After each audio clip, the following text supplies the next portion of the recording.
All right, so in Romans 9, Paul is explaining about Gentiles being grafted into Israel, and he's making the point that it's a spiritual seed now and not a physical seed. So they are not all Israel, which are of Israel, and they are not all of Abraham, who are Abraham's children. So it's making the point that it's a spiritual seed.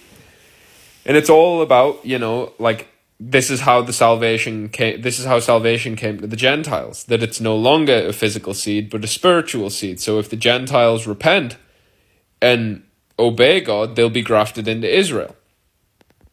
Okay, so to drive this home, Paul quotes Hosea chapter 2, right?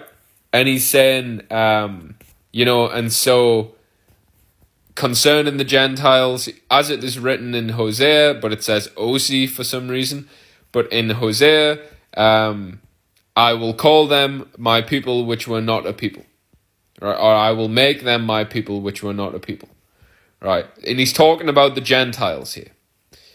But when you go and read Hosea 2, it's talking about the lost sheep of the house of Israel.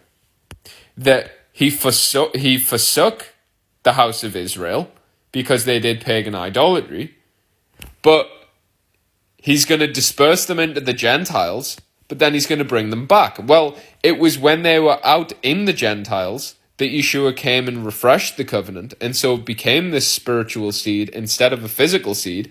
So he's saying that the physical seed is gone, but he's going to redeem a spiritual seed, but they're still the house of Israel. So as Paul is talking about the Gentiles being grafted into Israel, he quotes Hosea 2, which is talking about God redeeming the house of Israel. So all of you Christians out there who say, oh, you're not Israel, we don't have to keep the Ten Commandments because we're not Israel, we're Gentiles. You do not want to be a Gentile. And even Paul is showing you that all of the scriptures talking about salvation coming to the Gentiles is talking about when God redeems the house of Israel in the end of the world. That's the second sheepfold from John 10. The first sheepfold was the house of Judah. The second sheepfold is the house of Israel.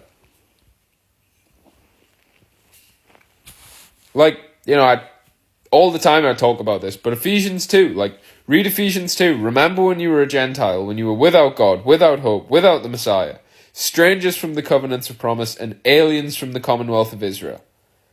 You don't want to be a Gentile. It's not a good position to be in. You want to get grafted into Israel. And there is no other salvation.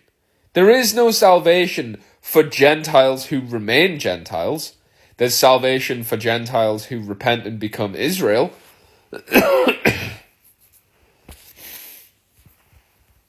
So, this is something that you've got to understand. Go and read Hosea 1 and 2, then go and read Romans 7 through to 11. In fact, read Hosea 1, 2, and 3. It's all talking about him casting out the house of Israel and then him redeeming the house of Israel.